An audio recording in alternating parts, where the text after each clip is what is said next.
Krishnan aduga Manoranjan moigi ngasi thoram siga mari lena wa khumkha thambi gadam ne do aduga ma chati bedegi aduma program si lejaroi adu makata badi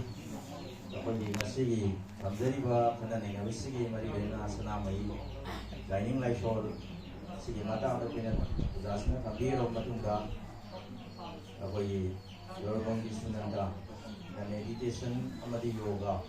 siga lengai ba mari sigi mata aduga ajeji lagi ba ko Laining Laison siga na kisna ba sigi mata siga ba pang thambi no dilamda ko sunanda ko sunjay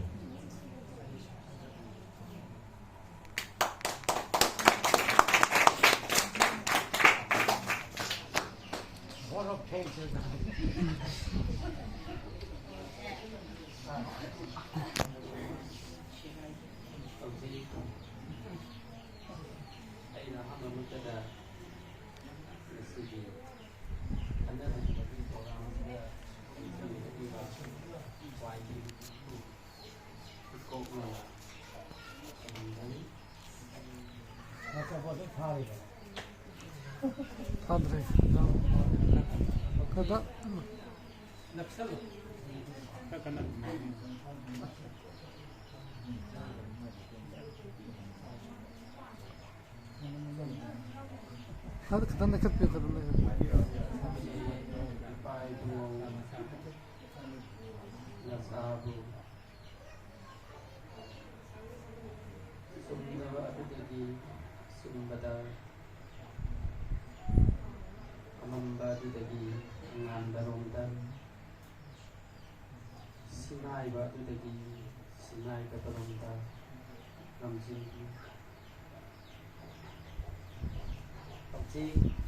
ꯑꯩꯈꯣꯏꯅ ꯄꯥꯕꯨꯡꯅ ꯌꯥꯝꯅ ꯅꯨꯡꯉꯥꯏꯔꯕ ꯑꯩꯈꯣꯏꯅ ꯈꯪꯗꯕ ꯁꯅꯥꯃꯍꯤ ꯄꯥꯏꯕꯨꯡꯒꯤ ꯃꯔꯝꯗ ꯂꯥꯏꯔꯤꯛ ꯁꯨꯝꯅ ꯇꯝꯕꯤꯈ꯭ꯔꯦ ꯑꯗꯨꯒ meditation ꯍꯥꯏꯕꯁꯤ ꯀꯔꯤꯅꯣ ꯑꯗꯨꯒ ꯉꯁꯤ ꯑꯩꯈꯣꯏꯅ ꯇꯥꯈꯤꯕ ꯋꯥꯔꯤꯁꯦ ꯃꯁꯤꯁꯦ ꯑꯩꯈꯣꯏꯒꯤ ꯄꯨꯟꯁꯤꯗ ꯑꯦꯄ꯭ꯂꯥꯏ ꯇꯧꯕ ꯌꯥꯒꯗ꯭ꯔꯥ ꯍꯥꯏꯕꯁꯤ hꯧꯖꯤꯛ ꯃꯦꯗꯤꯇꯦꯁꯟꯒ ꯃꯔꯤ ꯂꯩꯅꯅ ꯑꯩ ꯋꯥꯐꯝ ꯈꯔ ꯊꯝꯖꯒꯦ ꯑꯩꯈꯣꯏꯅ ꯃꯦꯗꯤꯇꯦꯁꯟ ꯍꯦꯛ ꯍꯥꯏꯔꯛꯄ ꯇꯥꯔꯒꯗꯤ ꯑꯩꯈꯣꯏꯅ ꯅꯤꯡꯁꯤꯡꯉꯤꯁꯤ ꯄ꯭ꯔꯤꯊꯤꯕꯤꯒꯤ ꯙꯔꯃꯁꯤꯡꯒꯤ ꯃꯅꯨꯡꯗ ꯕꯨꯙ ꯙꯔꯃ ꯍꯥꯏꯕꯗꯤ ꯂꯣꯔꯗ ꯕꯨꯙꯅ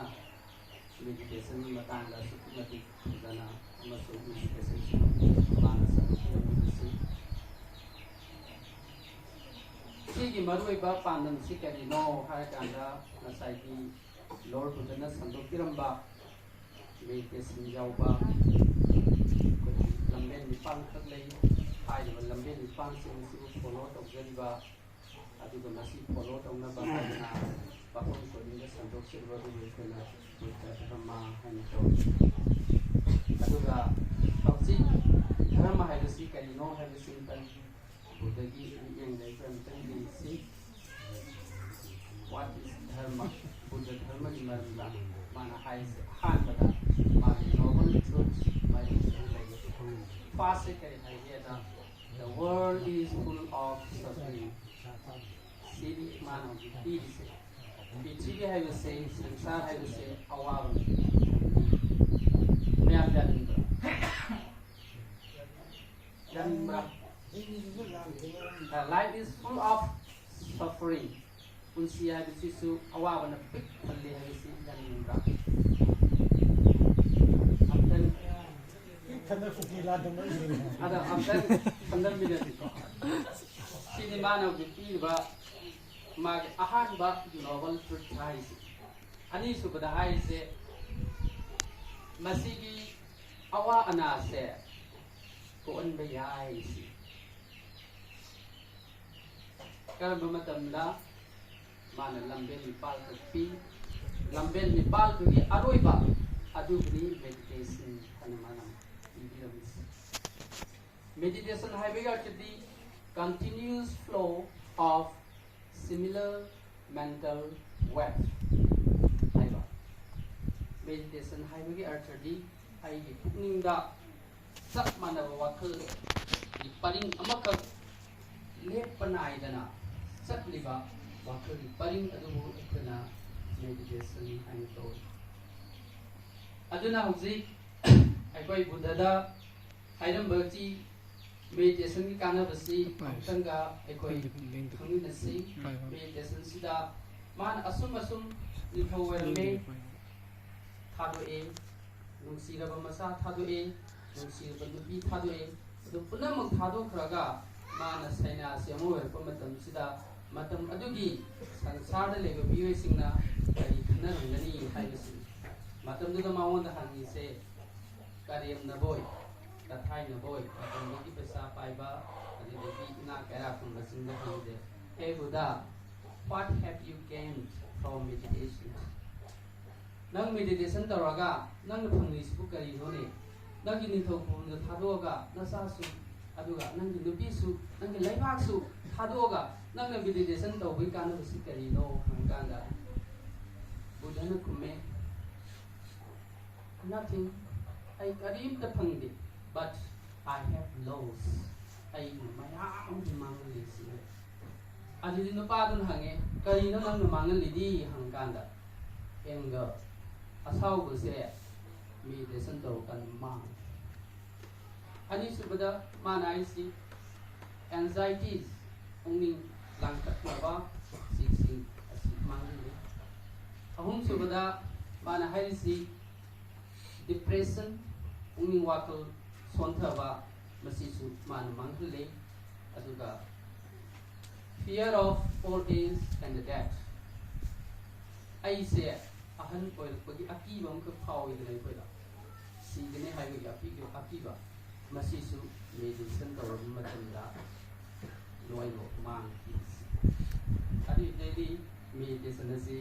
kayamaki aikogi darkar oire haibituma aikogi day to day life koi kusida riba samasya sing asi pongna phona matamda meditation se kayamaki darkar oi haibiti matam sida ai phunjari ani subada man haisi meditation si phanglaba matungda madugi nungaiba ama madugi kanaba sa leire madudagi hena kanaba amadi karino hangkanda man haisi meditation asi lakna bahonaba matamda pukning se sengdokpa madarkar oi purification of mind pungning se sengdokpa madarkar oi aduga hairiba pungning ase sengdoknabagidamagta aikoigi lamsat sajat phajaba ama yokattaba yate adudari aikoina lamsat sajat phajaba masije kumai torga sengdokani masi kanabasi kai no haita kai oiramage haru matamda aikoigi pungning se sengdokpa oibulera pungning se sengdoraba taru laba matamdadi kani lakani haiba matamsida aikoigi pungning se yamna ing tathaba ama lakani aduga yamna ing tathaba nungaiba ama phanglaba matungdadi aikoida asumba gyana do phangani haibasi meditation gi important size ong isam samna hoje aikoi ama khanarasi aikoi ngasi sana mahi ipai bungi maramda barik chupa adana aikoida khara khangan bire masi khangan base how to realize our sanami je aikoi karamna khangdui bosi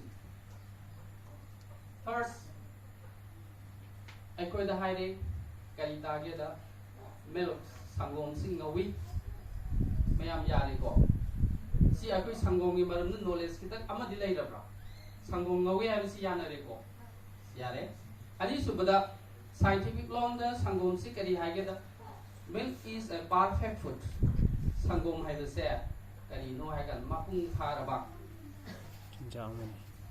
sinjak mani si jung haibi rego matung da mu kari haige da how karamna sangom se mapung phaba masin sinjak amu oiribano hangako matam sida akhang ahi singa tanharo matung da kari haike haikanda sinjak amada yauriba masal khudingmak darkar oiba masi oiba masal khuding loina bo yawi carbohydrate, fat, vitamins, mineral, protein, high level singba masi weba wasak sing se loina bu yawi madam sina high level sangom se koi kadoraba perfect food amani se sije intellectual level da khangba ekoi knowledge ne sangom gi madam da first is milk is white ani subada hawiki perfect food boy magi content mayam sing ado loina scientifically jalam matunda maduga haire aduga masije perfect food oire na law to here sina intellectual level ni ko aduga hawik masige knowledge khangla kan dai koina khangni bo question ni kai no da ai masi khange maduga ai mon da kanari si kari no si le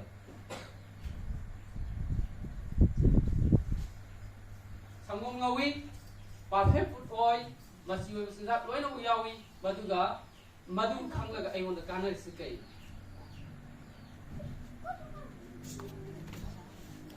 kanaga if ayo sangom di sa dragadi thak dragadi madugi sangom dugi khangliba hana intellectual form khangli do madu ayon da kanaba khanglaga si khanglaga it means masina highway artery high river sangom I hex our matamda the meat become one with me sangom the I amatu oiki oiber oido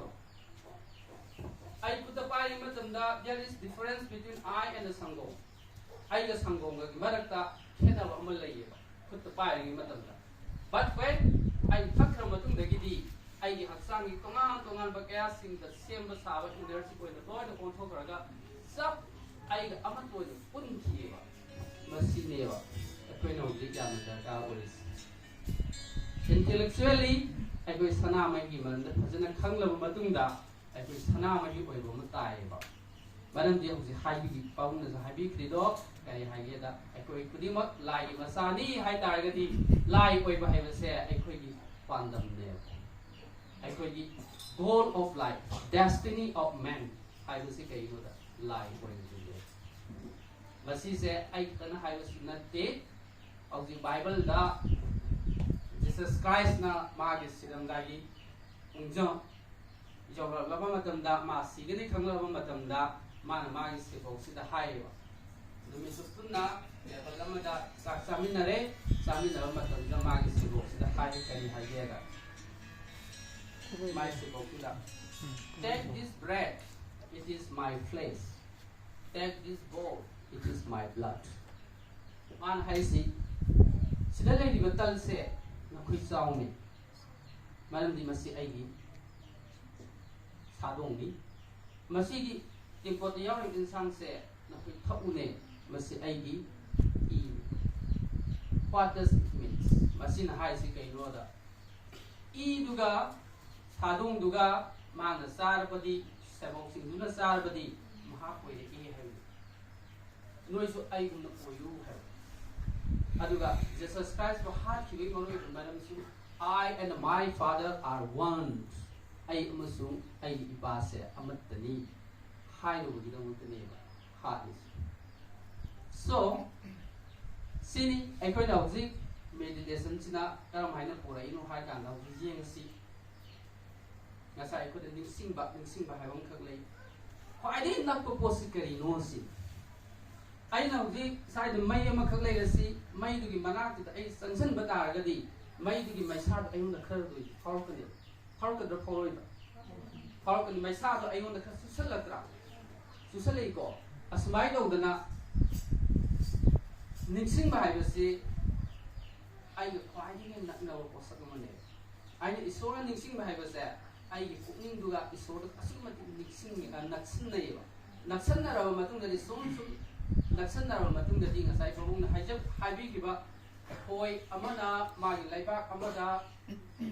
mabum sar matung da tin kang khara pharaga madu du manung da hapsal ga ngang matung da mahagna maga saktam sak manawa hoy ma pai thor I have say masisi leba I can thought I can thought